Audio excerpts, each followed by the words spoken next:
Gente, meus cumprimentos. Vamos fazer um vídeo aqui agora, falando sobre o direito empresarial e a precarização do trabalho. Eu vou fazer esse vídeo e eu ainda não decidi, enquanto eu estiver fazendo, eu vou decidir se eu vou fatiar esse vídeo ou não, porque o assunto é um pouco cansativo, principalmente para quem não é da área jurídica, e o assunto é um pouco longo, um pouco mais longo do que as pessoas esperam, por mais que eu tente exprimir ele um pouco longo, é árduo, entendeu? E, e, mas é um assunto necessário e a gente tem que passar por alguns conceitos técnicos. E eu vou falar um pouco sobre isso com vocês.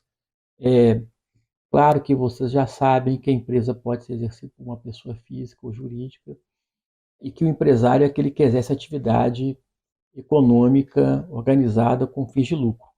E isso a gente extrai do artigo 966 do Código Civil, que diz: quem exerce profissionalmente atividade econômica organizada para a produção ou circulação de bens e serviços, aí ele continua, né?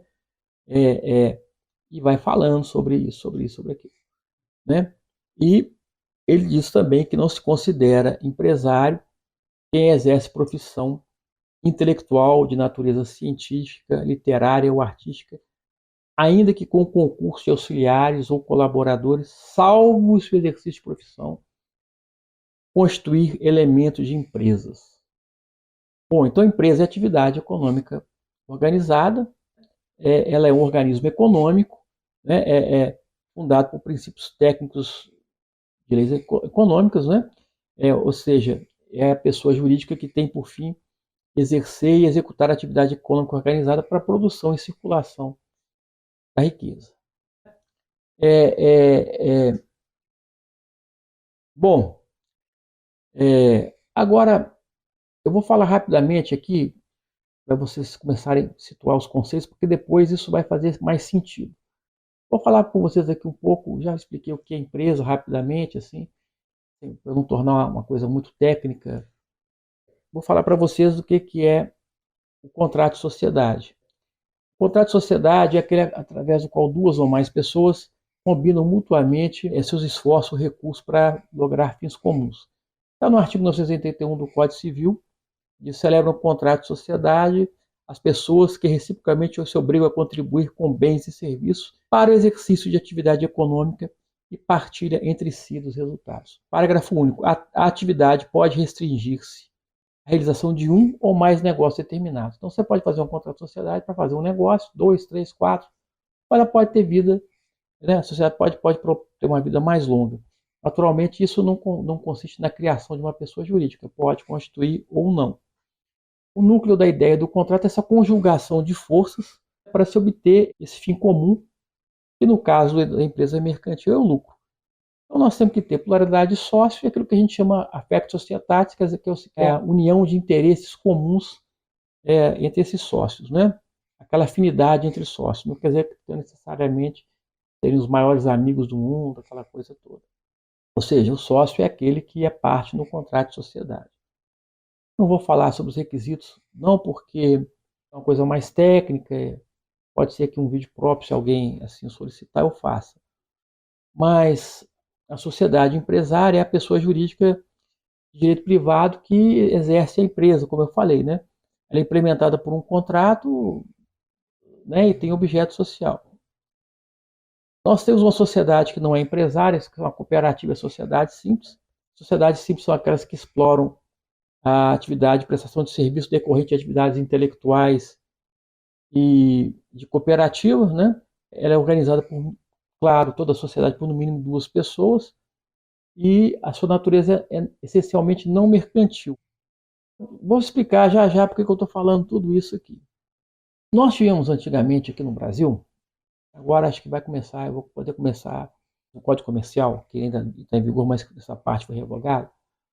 Nós existimos um tipo de sociedade chamada Sociedade Capital e Indústria. E hoje ninguém nem menciona isso mais, mas assim, historicamente é bom a gente saber. A Sociedade Capital e Indústria, ela não foi recepcionada pelo Código Civil. E eu acredito que ela não foi recepcionada pelo Código Civil porque ela foi aniquilada e com razão pela CLT, pela Justiça do Trabalho naquela época. E ainda existe em outros países, não sei se ainda existe na Argentina, até pouco tempo tinha. Por que que acontece? Como é que era? Ela era uma sociedade que tinha um sócio com capital e um sócio industrioso que dominava, que tinha expertise do negócio. Ele era o possuidor do saber. Alguns dizem que o progresso intelectual, tecnológico, a produção em série enterrou de vez a sociedade de capital e indústria. Mas o que acontece é que, com o tempo, se verificou que esse sócio de indústria ele ingressava em juízo e obtinha ganho de causa porque eles caracterizavam a sociedade, caracterizavam a relação de emprego. Vocês já devem estar imaginando em onde é que eu quero chegar. Mas, entretanto, o nosso Código Civil, ele privilegiou a sociedade em conta de participação. Quer dizer, em que um sócio ostensivo, ele é o que exerce a empresa, o comércio, ele assume deveres com o terceiro, ela é não personificada e é ele que responde perante a sociedade, perante o meio mercantil das atividades. Tem um que entra só com o capital. Então vejam bem, o que eu estou querendo dizer, o que você está imaginando mesmo, que essa sociedade já era uma forma de precarizar e ocultar uma relação de subordinação e dependência que existia entre aquele que tinha o capital e aquele que tinha a força de trabalho. E hoje essa sociedade quase não é usada, mas eu mencionei ela aqui enquanto participação para isso.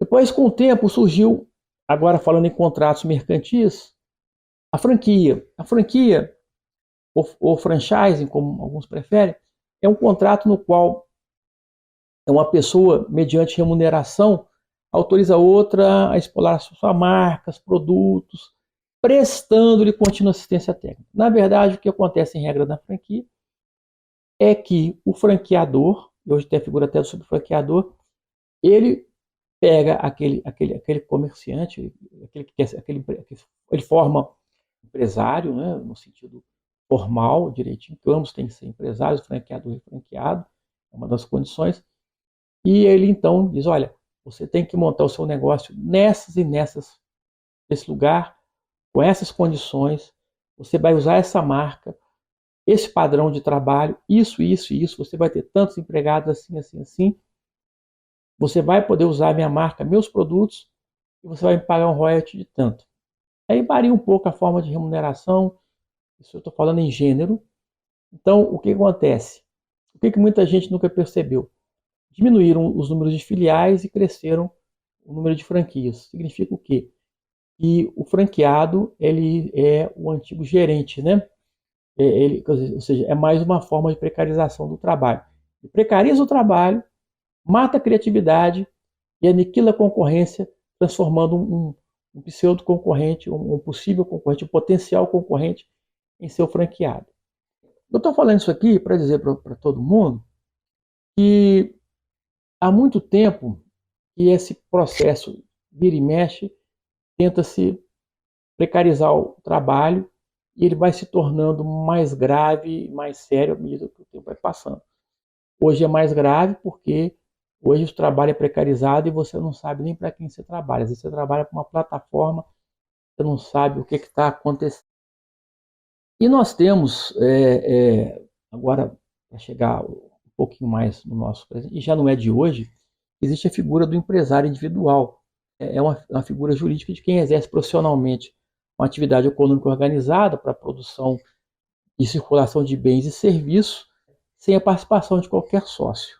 E hoje nós temos o empresário individual de responsabilidade limitada, que ele limita a sua responsabilidade e ele poderá registrar a sua atividade econômica normalmente e exercer sua atividade. Naturalmente, essas atividades são de natureza empresarial. E nós temos o que passou a chamar de microempresário ou microempreendedor individual. É outra palavra que ficou bonita, né? Todo mundo é empreendedor. Então nós temos o microempreendedor, que é uma pessoa que trabalha por conta própria, se legaliza como pequeno empresário, né? Para ser um microempreendedor individual, MEI, o famoso MEI, né? e que também pode, inclusive, ter empregados, que ele tem que, aí ele com os empregados dele vai ter que ter uma relação qualquer dessa natureza, né? É, é, eu estou falando isso aqui, sobre isso tudo, para dizer o seguinte: não há a figura do pequeno empresário, do empresário individual, sempre existiu, tá? Sempre existiu, sempre vai existir, eu acredito. Não sei se sempre vai existir, porque eu não estou aqui para.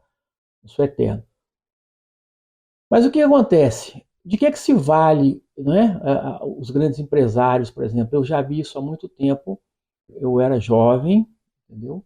Eu lembro de uma fábrica de tecidos que tinha aqui na região, em que eles contrataram uma série de costureiras, fizeram que essas senhoras criassem a empresa individual, e eles contratavam para que elas costurassem para a fábrica. A fábrica mesmo não tinha aquele parque, né? Como a gente imagina, todo mundo costurando lá. Não.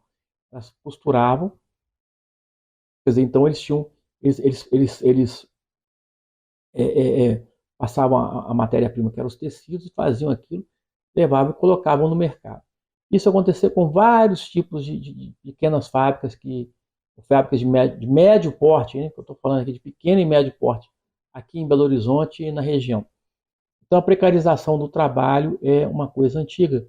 A ideia de infundir na pessoa que ele é um empreendedor, que ele é um microempreendedor, que ele é um empresário, igualzinho àquele grandão para qual ele presta serviço, essa ilusão que ele cria é uma constante, é antiga e, na verdade, é um instrumento de precarização de trabalho, que hoje chegou ao ponto, né, do sujeito, através de uma plataforma digital, ele dirigir um veículo, ele entregar alguma coisa, principalmente refeições, alimentos, tudo, e acreditar que é um empreendedor, quando na verdade ele está sendo destituído de todos os seus direitos trabalhistas.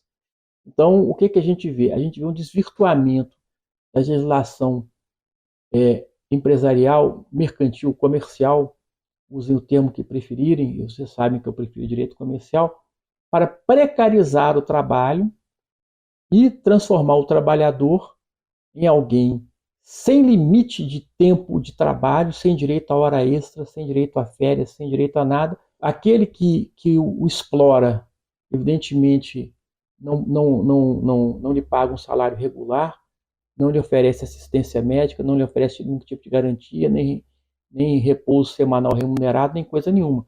Porque a partir do momento em que você é um empresário individual ou microempreendedor individual, ninguém tem nada com sua vida, né? A temática liberal. Você é uma pessoa que ninguém tem nada com isso. Você não tem um dia na semana para descansar, ou dois.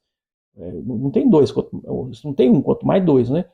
E se tem, você vai deixar de receber naquele dia, então para você é um problema. Ele não tem nada, ele vai dizer que não tem nada com isso se você não recebe 13º, nem coisa nenhuma. Na franquia, enquanto ele tiver, você pode observar, todo contrato de franquia diz o seguinte, que em alguns casos, se houver uma decretação de pedido de falência ou de recuperação judicial, o contrato de franquia se desfaz na hora. Então, o franqueador corta imediatamente o laço com o franqueado e deixa ele a Deus dará. Entendeu? Então, ele também fica à deriva. E o que vai acontecer, o que acontece já vem acontecendo há muito tempo, que as pessoas não estão percebendo e vai se acelerando, é essa precarização do trabalho por vias transversas, se valendo, entendeu, dos institutos de direito comercial, ou direito empresarial, ou direito mercantil. E, enquanto isso, os grandes investidores, os grandes, continuam ganhando sem ter que se preocupar com essa massa que, na verdade, na prática, não são empreendedores, insuflaram neles essa ideia, e se pensam independentes, mas estão numa luta feroz para sobreviver, estão sendo explorados e sacrificados. É o que eu queria dizer, e estamos abertos para continuar essa conversa em outra ocasião. Muito obrigado. e passem bem.